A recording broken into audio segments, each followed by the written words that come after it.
Je vois Jordan Bardella qui, au dernier moment, annule son TGV, impression de tract en dernière minute, etc. Et il m'a répondu, vous savez, la question était taboue. Il m'a dit il était impossible, en réunion de travail avec Marine Le Pen, d'évoquer une possible condamnation. Marine Le Pen est un petit peu l'âme dirigeante du parti depuis des années. Le grand remplaçant reste sur le banc pour l'instant, il n'est pas encore sur le terrain de la présidentielle.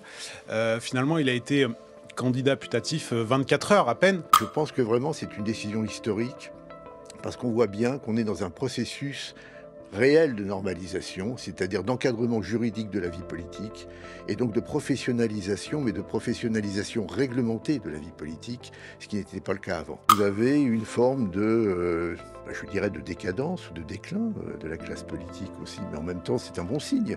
Ça veut dire que la justice fait son travail. Il n'aurait que quelques mois pour se préparer en vue de 2027. C'est pas un cadeau qu'est en train de faire Marine Le Pen à Jordan Bardella, ça c'est clair. Je rappelle que quand même, quand la loi Sapin 2 est passée, je crois me souvenir que Marine Le Pen plaidait pour une inéligibilité à vie des élus condamnés. Que s'est-il passé? Eh bien, Marine Le Pen a été déclarée inéligible.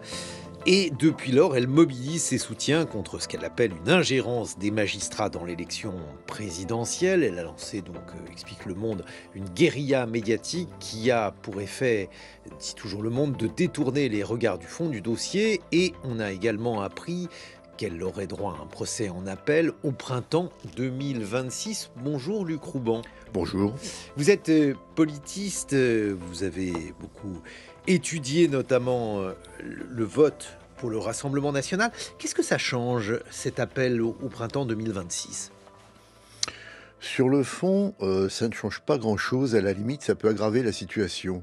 Parce que dans le fond, effectivement, l'appel est supposé, pour les requérants, annuler les sanctions et revenir sur la décision de fond. C'est pas du tout certain, hein. Je dirais même la probabilité est beaucoup plus grande que la décision du fond soit confirmée. Peut-être une suppression de l'exécution provisoire d'inéligibilité. Ça change quand même beaucoup de choses. Ça changerait des choses, mais on ne sait pas ce que sera la décision de la Cour d'appel concernant, par exemple, les sanctions pénales, notamment la prison ferme. Donc si, par exemple, en juin ou juillet 2026, Marine Le Pen redevient éligible, mais qu'elle est toujours condamnée à la prison ferme avec bracelet électronique à la maison, par exemple pour 1 an, elle ne pourra pas faire la campagne électorale. Donc c'est pas évident. Pourquoi ne pourrait-elle pas? Elle ne serait pas... Ça serait compliqué quand même d'être chez soi avec un bracelet électronique pour aller dans les meetings et pour aller circuler à droite à gauche et faire la campagne. Moi, ça me paraît un peu contraire aux règles de droit pénal, si vous voulez. Donc, Joe Biden, on s'en souvient par exemple à l'époque du Covid, hein, c'était une autre époque, faisait campagne en visio depuis le garage de sa maison. Alors Donald Trump ironisait à cet égard sur l'attitude de Joe Biden, mais il avait été élu. oui, certes, mais enfin bon, là, c'est vrai que c'est quand même un coup très dur et c'est vrai que ça va compliquer énormément la campagne du Rassemblement national et surtout, ça va poser la question de savoir si il serait pas préférable pour eux de mettre en avant tout de suite Jordan Bardella, parce que c'est ça la question aussi qui va se poser très rapidement. Dans le fond, c'est vrai que c'est un parti qui vit. Si vous voulez, Marine Le Pen est un petit peu l'âme dirigeante du parti depuis des années. C'est elle qui a orchestré la transformation du parti, qui l'a sorti de la périphérie qui était celle du Front National vers un parti, je dirais, qui a élargi son électorat, beaucoup plus, je dirais, avec des propositions plus sociales, avec, même si on peut les contester évidemment, mais qui est sorti du néolibéralisme de l'ancien Front National, qui a abandonné le Frexit, voilà. Donc il y a toute une évolution idéologique qu'on lui doit. Et c'est vrai que c'est la force d'impulsion du parti. Donc c'est un parti très vertical, très concentré sur sa patronne. Elle est affaiblie et c'est vrai que ça peut considérablement déstabiliser le fonctionnement de ce parti. Peut-être susciter aussi d'autres ambitions autour d'elle, parce que effectivement Jordan Bardella est en première ligne. Il est d'ailleurs, je dirais, assez fortement soutenu dans l'opinion de droite et d'extrême droite. Il a parfois même une meilleure image de marque que Marine Le Pen. Alors effectivement, il y a la solution Jordan Bardella. Peut-être que d'autres vont penser qu'ils offriraient une meilleure solution encore. Mais c'est vrai que la situation va être franchement déstabilisée et ça va être très difficile pour eux d'organiser la campagne. Si l'on en croit le Canard enchaîné, je cite le Canard, elle ne s'attendait pas à ça, aurait-elle confessé, on avait l'impression que, effectivement, du fait de la réponse à une QPC, enfin, on pensait que l'exécution provisoire ne serait pas déclarée. Et bon, finalement, elle a été invoquée par les juges. Est-ce que vous avez, vous aussi, l'impression que du côté du RN, on n'avait pas préparé cette condamnation, cette sentence-là? Alors, je pense que c'est une surprise. Je pense que c'est une surprise qui s'est d'ailleurs traduite par le fait que Marine Le Pen a quitté la salle d'audience avant même l'énoncé du verdict. Donc elle a bien vu que la situation était beaucoup plus grave que prévu. Je ne sais pas si sa défense a été franchement à la hauteur. Bon, ça, on peut en discuter. Mais c'est vrai que sur le fond, je pense qu'il s'attendait, dans le fond, à une forme de mansuétude. Finalement, il joue sur cette normalité du monde politique qui fait que, dans le fond, on est un petit peu dans l'entre-soi. Il y aurait peut-être eu une sanction symbolique, mais bon, c'était pas bien méchant, et puis ça ne les empêchait pas de continuer comme avant. Et là, non. Là, je pense qu'il y a eu un coup d'arrêt, et je pense que vraiment, c'est une décision historique, parce qu'on voit bien qu'on est dans un processus réel de normalisation, c'est-à-dire d'encadrement juridique de la vie politique, et donc de professionnalisation, mais de professionnalisation réglementée de la vie politique, ce qui n'était pas le cas avant. Donc là, je pense que c'est vraiment un tournant. Alors, parmi les déclarations de Marine Le Pen, il y en a une qui a fait beaucoup parler. Elle a déclaré: le système a sorti la bombe nucléaire car nous sommes sur le point de gagner. Ils nous ont volé les législatives, mais on ne se laissera pas voler la présidentielle. Oui, alors ça, on pourrait dire, bon, c'est un peu l'argument populiste des juges politisés contre la volonté du peuple. D'ailleurs, on a vu un peu l'international populiste se mobiliser pour défendre Marine Le Pen, de Poutine à Trump, en passant par Orban, etc. Mais si vous voulez, sur le fond, je pense que vraiment, là, on est dans une situation nouvelle où la classe politique, si vous voulez, le RN est piégé par son propre processus de normalisation. C'est-à-dire que à la fois, ils ont voulu se normaliser, dans ce cas-là, il faut jouer le jeu des normes. Et puis, vous savez, vous avez aussi autre chose, c'est-à-dire que dans le fond, le RN se retrouve dans une situation où il était un peu en périphérie. Il était un peu le chevalier blanc, il critiquait tous les autres partis politiques et dans le fond, tous les arguments qu'il a utilisés, pendant des années qui ont fait son succès finalement auprès de l'électorat, se sont retournés contre lui. C'est-à-dire, la justice est trop laxiste avec les délinquants, notamment ceux qui jouent avec les fonds publics. Le monde politique est professionnel, il y a des arrangements dans l'entre-soi, il s'occupe pas des Français. Et là, qu'est-ce qu'on a? On a quelqu'un qui dit: je parle de ma carrière, je parle de mes ambitions élyséennes. Voilà, et on se retrouve donc, il se retrouve un peu piégé. Et je rappelle que dans si vous voulez, dans ce combat à la fois médiatique et rhétorique, je rappelle que quand même, quand la loi Sapin 2 est passée, je crois me souvenir que Marine Le Pen plaidait pour une inéligibilité à vie des élus condamnés. Alors, il aurait peut-être fallu l'entendre, je ne sais pas, mais si on l'avait entendu, elle aurait été encore plus piégée, je pense. Ouais, alors, c'est utilisé par de méchants esprits, ce que vous venez de dire, Oui, certes. Luc Rouban, mais en tout cas, ce que l'on se dit, c'est qu'il y a une décision importante prise par les juges. Est-ce que ce discours contre le gouvernement des juges, les juges qui n'ont pas seulement du pouvoir, mais sont même tyranniques, est-ce que ce discours, il tient selon vous? Alors écoutez, il tient devant qui? Alors ça, c'est le problème de l'auditoire, Bleuillance. Si vous voulez, c'est que auprès de l'opinion, je ne suis pas certain que ce discours tienne beaucoup. Parce que vous avez dans l'opinion française, et on le voit bien dans tous les travaux qu'on mène, vous avez une demande d'autorité extrêmement forte, notamment chez les plus modestes. Hein. Vous avez une demande d'autorité, vous avez une demande d'efficacité, vous avez une demande, je dirais, de respect de la norme. Hein. Ça, c'est vraiment à l'origine de l'insatisfaction démocratique actuelle. Et donc, dans l'électorat même de Marine Le Pen, vous allez avoir, alors il faudra bien sûr l'étudier, mais vous allez avoir des déceptions, vous allez avoir des interrogations. Parce que vous savez, si on condamne par exemple le fait que de petits délinquants soient pas vraiment poursuivis, enfin soient poursuivis mais pas vraiment sanctionnés, vous pouvez pas, vous voyez, vous pouvez pas à la fois jouer, il faut que tout le monde soit à égalité, mais en même temps il y en a d'autres qui sont plus égaux que d'autres. Donc là, ils sont un peu piégés dans cette situation. et dans cette, je dirais, dans cette équité, dans ce problème de l'équité normative. Et je pense que vraiment, là, on touche le cœur du problème. C'est-à-dire qu'effectivement, vous avez, alors bien sûr, on peut toujours condamner les juges, mais les juges, ils travaillent à partir d'un texte de loi qui a été voté à l'unanimité. Et je rappelle par ailleurs dans ce processus de réelle normalisation de la vie politique, vous avez eu aussi des lois plus récentes, comme celle de mars 2024, qui protègent aussi les élus, par ailleurs, Mhm. contre les agressions, qui leur permettent, par exemple, de se constituer plus facilement, notamment les élus locaux, partie civile et leurs familles, etc., en cas d'agression, qui aggravent les peines pénales, etc. Donc il faut sortir de cette vision du juge contre le monde politique. Parce que dans bien des cas, les juges ont protégé aussi les élus, notamment au niveau local. Donc vous voyez, il faut quand même prendre en considération l'ensemble de l'évolution du droit, je dirais, de la vie politique aujourd'hui, et ne pas uniquement se focaliser sur le fait que tout simplement on a appliqué, certes de manière très sévère, et pour certains de manière injuste, des normes qui étaient réclamées par tout le monde il y a encore quelques années. Mais même la France insoumise a protesté, Luc Rouban, en disant que cela aurait dû être laissé à l'appréciation du peuple. Oui, mais alors vous savez, si on commence à considérer que le peuple est un tribunal, on sait très bien à quoi ça mène, hein, vous Non, ça savez. mène à quoi? Ça mène au comité de salut public, ça mène aux tricoteuses et ça mène à la place de la Révolution et aux charrettes. On sait très bien comment ça s'est passé en 93-94. Mais alors 1700, je veux dire. pourquoi la France insoumise, pourquoi Jean-Luc Mélenchon a-t-il invoqué cet argument?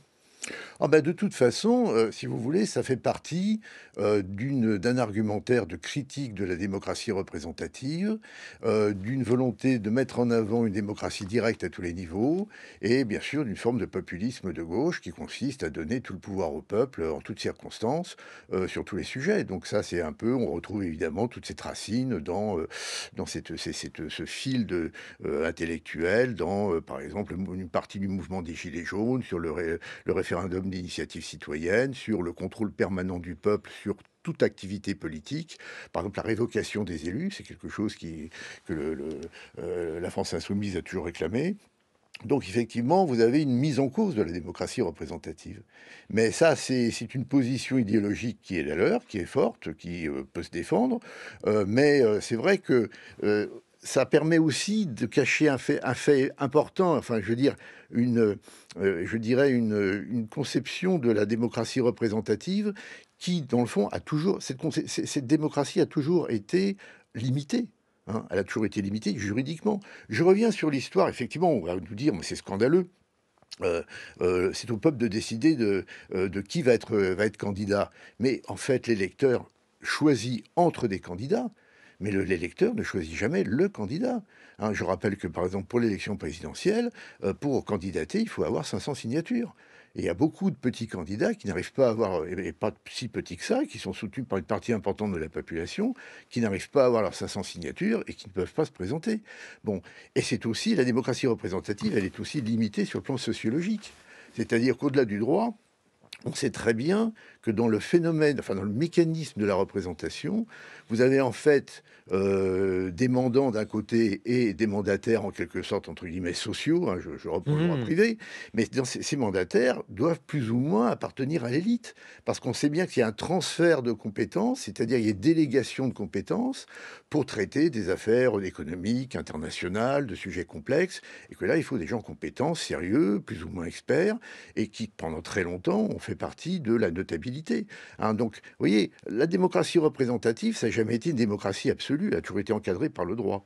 Et là, effectivement, on oublie tout cet argument, on oublie toutes ces dimensions limitées et relative de la démocratie représentative, et que, bon, elle soit aussi limitée aujourd'hui par des normes qui enserrent la professionnalisation du politique, à mon avis, ça me paraît tout à fait dans une évolution qui, dans le fond, banalise aussi le statut de l'élu et le transforme en professionnel ordinaire. Bon, on ne sait pas si Marine Le Pen portera ou non un bracelet électronique, puisqu'il y a donc cet appel, mais ça commence à faire beaucoup d'hommes politiques, d'hommes, de femmes politiques qui ont un bracelet électronique, Luc Rouban. Oui, bon, bah écoutez, c'est vrai que vous avez une forme je dirais, de décadence ou de déclin de la classe politique aussi, mais en même temps, c'est un bon signe. Ça veut dire que la justice fait son travail. Il n'y a pas si longtemps, vous savez, quand même, il faut quand même rappeler aussi que pendant très longtemps, on était dans un monde d'arrangement. Vous savez, il y avait les liaisons dangereuses du temps de François Mitterrand, avec des hommes d'affaires pas toujours très nets, hein, des gens qui commençaient employés de bureau, qui finissaient par s'acheter des châteaux, on se demande comment. Vous avez aussi toutes les affaires autour de Jacques Chirac, voilà, hein, la mairie de Paris. Bon, mais on était dans l'entre-soi, c'est-à-dire une espèce de, voilà, d'omerta un peu tranquille. On savait bien que, bon, on flirtait avec la ligne rouge ou la ligne jaune, enfin, ça dépend de la couleur. Mais bon, voilà. Et là, c'est terminé. Et c'est vrai que vous avez un déclin social, en fait, du statut de l'élu aujourd'hui, et qui est considéré comme un citoyen ordinaire. Mais après tout, c'est ce que réclame le RN depuis très longtemps. Citoyen ordinaire, mais apparemment un citoyen ordinaire qui peut-être, pour certains d'entre eux, hein, bien sûr, ont plus fauté que d'autres. Alors certains ont peut-être plus fauté que d'autres, mais je remarque quand même, d'après la magistrature, on a quand même accéléré le délai d'appel pour Marine Le Pen parce que la situation était particulière. Donc on voit bien que, si vous voulez, il garde quand même un certain nombre de privilèges aussi vis-à-vis de la justice. Il n'est pas certain que pour un citoyen ordinaire, on ait accéléré les délais, on ait raccourci les délais d'appel, comme c'est le cas pour elle. Les matins de France Culture. Guillaume Erner. Nos invités, Pierre-Stéphane Faure, journaliste d'investigation. Vous avez publié une biographie de Jordan Bardella, le grand remplaçant aux éditions Studofact. Luc Rouban, vous êtes directeur de recherche au CNRS. Mon camarade Jean Lémarie vient de rappeler cette forme de trumpisation de Marine Le Pen avec ces juges qui sont perçus comme étant politisé pour 68% des personnes interrogées. Donc il n'y a pas que Marine Le Pen qui le pense. Ah oui, certainement. Dans le fond la caractéristique qui est attribuée à la justice essentiellement pour les électorats de droite et d'extrême droite. Hein, c'est beaucoup moins vrai pour les électorats macronistes, centristes ou de gauche. Mais c'est vrai que c'est toujours le procès du juge de gauche, bon, qui a été alimenté, c'est vrai, par toutes les polémiques entourant le syndicat de la magistrature, notamment le mur des Il y avait un mur. etc. Voilà. Donc le mur des cons, donc voilà, il y a eu quand même pas mal de bruit autour de ça. Mais si vous voulez, je pense que derrière tout ça, vous avez effectivement, ils sont pris, effectivement, comme le disait très bien Jean Lémarie, ils sont pris dans des contradictions terribles parce que si la justice doit être la même pour tous, bon bah elle est appliquée, voilà, bon, sinon bah voilà. Donc vous avez, si vous voulez, une espèce de surgissement toujours de cette idée selon laquelle bah, le monde politique est différent. Voilà. Il faut être tolérant, il faut être, c'est particulier. Voilà, on a été élu, c'est particulier. Or, je dirais, d'un point de vue historique et sociologique, vous avez une désacralisation de l'élu maintenant, aujourd'hui. Et peut-être que que le problème, si vous voulez, de fond, c'est dans le fond le décentrement du regard des électeurs. Moi, je regarde simplement un sondage récent, je crois, qui a été fait pour une chaîne d'information continue, je crois que c'est BFM, et je sais pas... Bon, simplement quelques informations, mais on demandait aux enquêtés, dans le fond, quelle était leur position vis-à-vis de cette condamnation. Alors, il y a 42% qui disaient « oui, je suis d'accord, c'est bien ». 29% qui disaient bah, « je suis contre ». Mais le troisième chiffre est très intéressant. 29% étaient indifférents. Ça, c'est très intéressant. Vous avez le tiers des enquêtés qui disent bon, « finalement, ça ne m'intéresse pas. Hein, je m'en moque ». Et ça, si vous voulez, ça vient confirmer d'autres tendances qu'on voit notamment dans les travaux qu'on mène, c'est-à-dire une mise à distance du politique, une espèce d'inquiétude, mais je dirais d'indifférence, de rejet, qui n'est même plus de la méfiance, qui est une forme je dirais, de contournement. Hein, le politique n'étant plus au centre de la vie sociale des Français, avec un recentrement sur la vie privée, sur l'entreprise, sur d'autres secteurs d'activité. Et là, je crois qu'il y a une évolution de fond qui est en train de se produire, où dans le fond, cette centralité du politique est en train de disparaître. Pierre-Stéphane Faure, Bonjour. Bien entendu, la condamnation de Marine Le Pen, même si aujourd'hui il y a appel en 2026, pourrait laisser un espace politique à Jordan Bardella. Est-ce qu'il serait parti d'ailleurs trop vite ? Bah, le grand remplaçant reste sur le banc pour l'instant, il n'est pas encore sur le terrain de la présidentielle. Finalement, il a été candidat putatif 24 heures à peine. J'entendais ce matin Monsieur Chenu sur France Inter qui disait une candidature Bardella en 2027, on n'est pas là-dedans. Et ça, c'est déjà en fait l'élément de langage qui est répercuté un petit peu partout sur les plateaux, c'est-à-dire Marine Le Pen va se battre jusqu'au bout. Elle va dérouler toutes les possibilités judiciaires pour tenter de se présenter en 2027. Je dirais que c'est une stratégie à double tranchant. Parce que si, à l'été 2026, Marine Le Pen était à nouveau condamnée dans les mêmes termes et qu'elle était empêchée de se présenter en 2027, Jordan Bardella aurait très peu de temps pour se préparer à la présidentielle de 2027. L'un des principaux handicaps de Jordan Bardella aujourd'hui, c'est qu'il n'a pas de stature internationale. Et ça, c'est important pour incarner évidemment une présidentielle. Il est allé en Israël. Il est allé en Israël, c'est un peu court. Et il aura finalement que quelques mois s'il devait... Bon, mais le chemin a été long. Oui, le chemin a été long, effectivement. Il n'aurait que quelques mois pour se préparer en vue de 2027. C'est pas un cadeau qu'est en train de faire Marine Le Pen à Jordan Bardella, ça c'est clair. Et puis...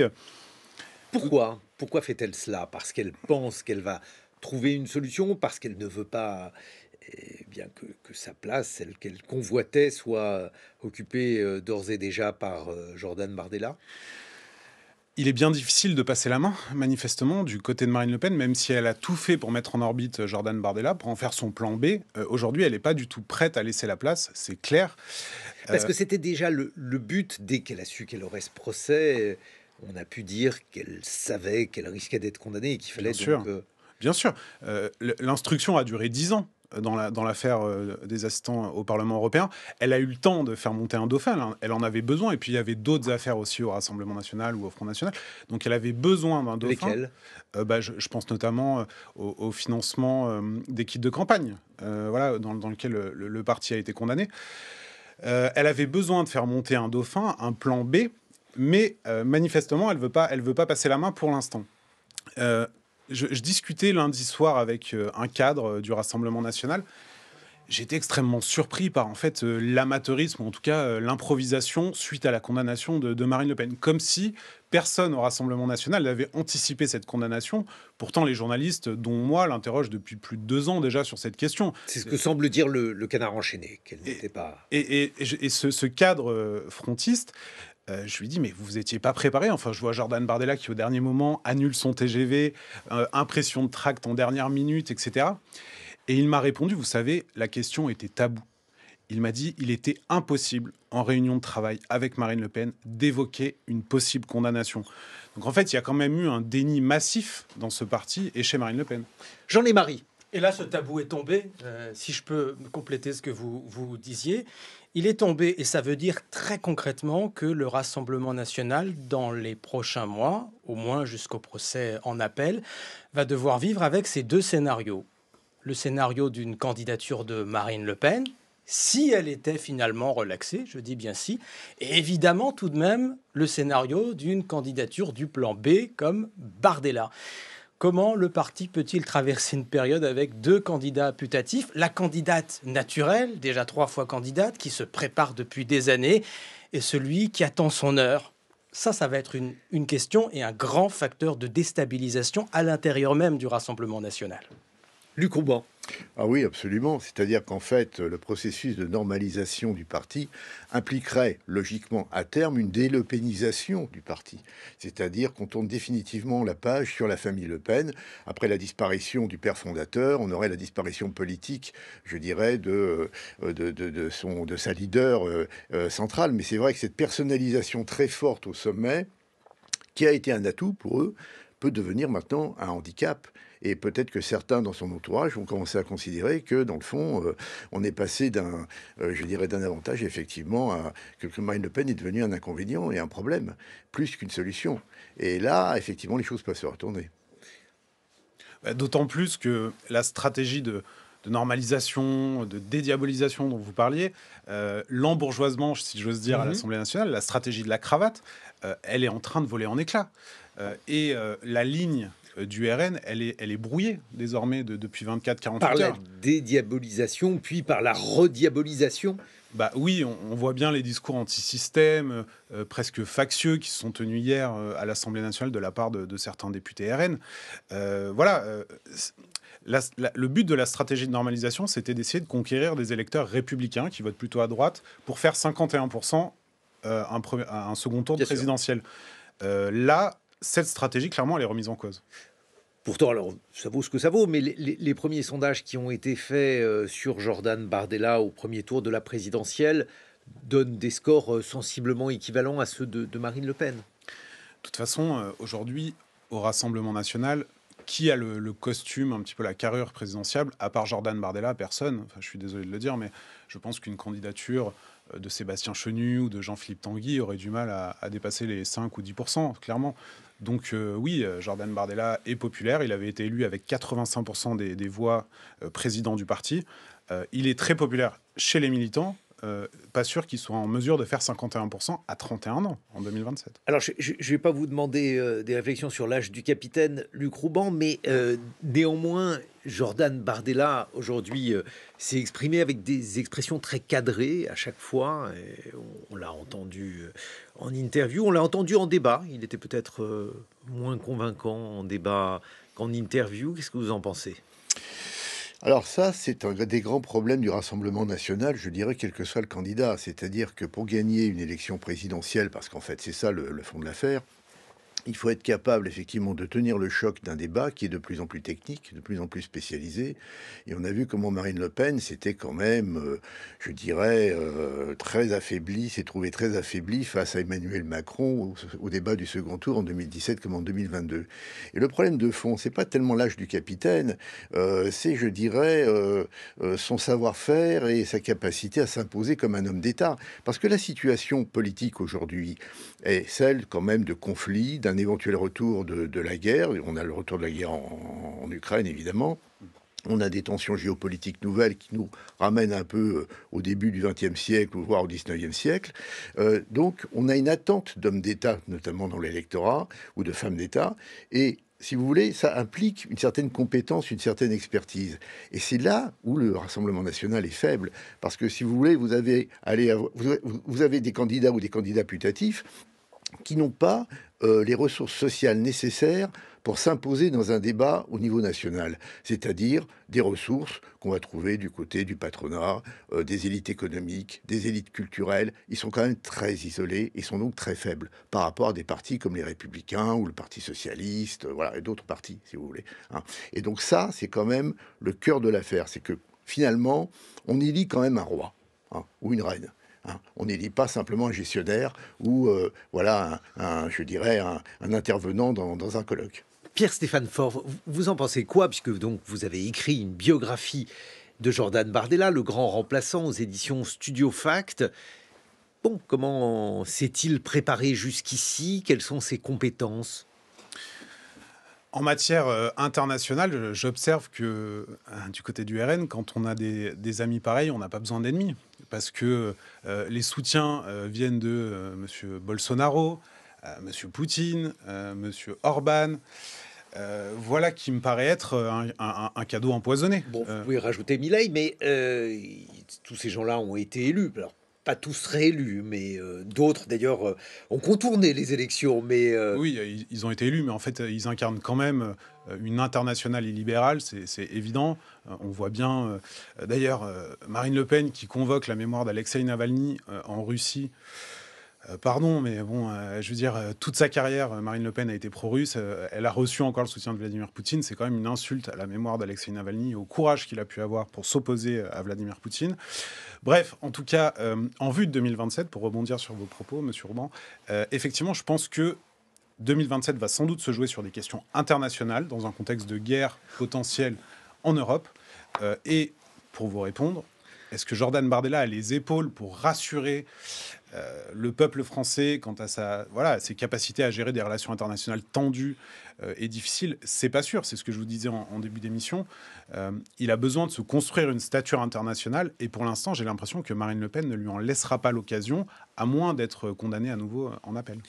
Mais justement, est-ce que c'est aujourd'hui cela qui se profile, Luc Rouban, un candidat qui serait choisi du point de vue donc de ses réponses à l'international? Oh, certainement, certainement. C'est-à-dire que c'est un petit peu aussi l'héritage, dans le fond, du macronisme. Et on voit bien le positionnement actuel d'Emmanuel Macron. Il a replacé au centre du débat les questions internationales, la question de l'Europe et je dirais, de l'Union européenne par rapport aux dangers et aux tensions internationales actuelles. Donc effectivement, vous avez une attente d'hommes et de femmes d'État Malheureusement, et alors là, je reviens encore un petit peu à la sociologie politique, ça va être de plus en plus difficile à trouver, parce que les élites sociales aujourd'hui n'investissent plus le champ politique. Elles investissent le champ pardon, des grandes entreprises privées, le champ des marchés financiers, mais la politique, ce n'est plus tellement je dirais, un vecteur de mobilité sociale ou de réussite ou même d'épanouissement personnel. Donc, c'est laissé de plus en plus, je dirais, à une petite bourgeoisie, un petit peu, je le dis c'est pas péjoratif, hein, c'est purement sociologique, mais ce ne sont plus les élites de premier rang, les notables d'autrefois. Et donc, on le voit bien dans la transformation. D'ailleurs, ça a été le grand handicap d'Emmanuel Macron, qui s'est retrouvé avec des députés qui ne connaissaient pas la vie politique, qui ne connaissaient pas l'appareil d'État, qui était, bon, on peut les dire, bon, petite classe supérieure. Quand moi, il se trouve que j'ai fait la sociologie des députés depuis un certain nombre d'années, c'était pas du tout des patrons de grandes entreprises, c'était plutôt des patrons de PME, quelques avocats, plus de hauts fonctionnaires, c'est terminé. Donc, vous voyez, vous avez quand même je dirais, un effritement de cette classe politique. Et c'est vrai que là, on a un problème de fond parce que cette classe politique devient de plus en plus médiocre. Jean Lémarie. Le jeu politique est rouvert. Si on peut élargir un peu au-delà du Rassemblement national, depuis lundi, depuis le choc de ce jugement et de cette annonce, beaucoup de politiques s'interrogent et à vrai dire, ils ont beaucoup plus de questions que de réponses sur la manière dont l'espace politique à la droite de la droite, mais à la droite plus largement, va se redéfinir. Alors évidemment, il y aura le jeu des ambitions individuelles. On peut imaginer que Éric Zemmour, Marion Maréchal, d'autres encore regardent avec intérêt ce qui va se passer au RN. Mais plus largement, quel est l'espace, par exemple, éventuellement d'un Bruno Retailleau dans cette nouvelle configuration ? Il ne faut quand même pas perdre de vue que sur le plan des propositions, sur le plan programmatique, sur un certain nombre de sujets, la porosité a été très grande ces derniers mois entre le RN et LR, par exemple. Qu'est-ce qui va se passer de ce côté-là ? Qui pourra prendre le relais, si relais il y a à prendre à droite ? C'est une question, il faut la regarder au-delà du Rassemblement national, je crois. Il y a une autre figure historique de la droite républicaine qui revient un petit peu dans le jeu politique, qui pour le coup a les épaules d'homme d'État, puisque c'est Dominique de Villepin, qui en février, si je ne m'abuse, rentrait directement dans le top 3 des personnalités politiques préférées des Français, du jour au lendemain. Je pense que ça incarne ce besoin d'être rassuré de la population. C'est vrai que peut-être que, si j'ose dire, les vieux fourneaux ont une carte à jouer pour 2027. Luc Rouban. Oui, c'est possible, mais c'est vrai que Dominique de Villepin appartient quand même à, je dirais, un petit peu l'ancien monde. Mais je voudrais revenir un petit peu sur ce que disait Jean Lémarie, parce que c'est vrai que le véritable enjeu, c'est la convergence des électorats de droite radicale ou d'extrême droite. Et là, c'est vrai que on a quand même, sur le fond, aussi une interrogation, parce que autour du libéralisme, parce que dans le fond, Jordan Bardella, politiquement, il n'est pas sur la même ligne que Marine Le Pen. Il est beaucoup plus pro-entreprise, pro-libéral, je dirais plus proche du trumpisme, peut-être plus attractif pour l'électorat de Reconquête. Et on voit bien comment Sarah Knafo s'est vraiment investi dans l'élection de Trump et est allé aux États-Unis et nous a offert de nombreuses interventions sur les réseaux sociaux pour célébrer ce succès. Elle s'est investie, l'inverse n'est pas vrai. Oui, c'est possible. C'est pas vraiment investi dans Reconquête. Oui, vous savez, c'est comme dans les colloques internationaux, on invite les universitaires français, mais enfin, vous voyez, c'est... Bon. Non, ça, je me permettrai pas, Luc Rouban, mais en revanche, ce que je voulais dire, c'est que la tentation de récupérer une partie du prestige pour certains électeurs de Donald Trump ou de sa méthode est à sens unique. Oui, bien sûr. Non, mais il est évident que vous avez un modèle qui est celui du trumpisme actuellement pour la droite radicale, qui quand même va influencer l'ensemble des droites. C'est-à-dire l'idée quand même de mettre le paquet sur la réforme de l'État, la réduction des dépenses publiques. Et c'est vrai qu'en France, aujourd'hui, c'est un vrai sujet. C'est pas un sujet médiocre, c'est vraiment un sujet central. Réduire l'endettement, réduire les déficits. L'idée, et là, c'est un vrai problème, parce qu'on se rend compte qu'il est difficile de réformer l'État en France.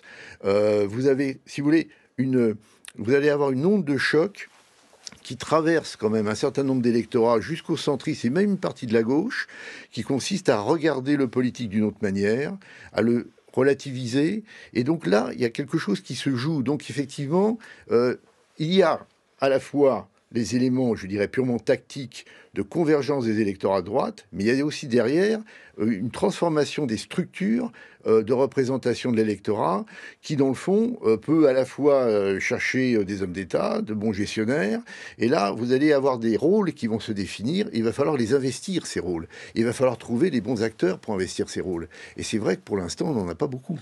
Pierre-Stéphane Faure. Vous parliez des différences de ligne politique entre Jordan Bardella et Marine Le Pen. Pour avoir enquêté sur eux pendant un peu plus d'une année, moi, de mon côté, j'y crois pas du tout. Je me souviens très bien lors d'une interview avec Marine Le Pen en septembre 2023, je lui pose la question très franchement et je lui dis Madame Le Pen, est-ce que selon vous, le bardélisme, ça existe? Et je me souviens encore de son regard amusé, de son petit sourire en coin, et elle me répond avec ironie, tiens, j'y avais jamais pensé, ça existera sans doute un jour. Puis je lui dis, mais tout de même, il est pour l'union des droites, ce qui n'a jamais été votre cas. Elle m'arrête, elle me coupe, elle me dit, monsieur, pour gagner une présidentielle, il faut faire 51%. Voilà.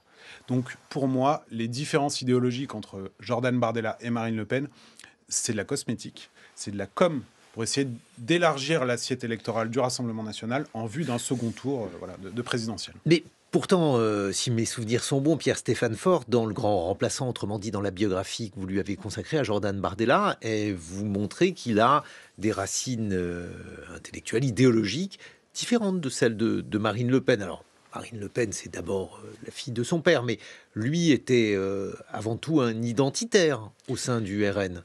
C'est vrai que Jordan Bardella a une sensibilité identitaire plus importante que Marine Le Pen. En tout cas, il l'assume plus clairement. Là encore, j'y vois quand même une stratégie électorale qui permet d'aspirer l'électorat zémouriste, puisqu'il va bien falloir réunir autour d'une candidature en 2027. L'électorat zémouriste, il existe, certes, mais c'est une faible part par rapport aux 51% que vous devez faire si je suis l'arithmétique de la présidentielle. Effectivement, mais il va falloir agréger tous ces votes. Je me souviens également avoir interviewé Jordan Bardella, et je lui ai demandé quelle est votre stratégie vis-à-vis de la droite républicaine. Et il avait été très cash, il m'avait dit ma stratégie, c'est d'aspirer leur électorat, c'est clair et net.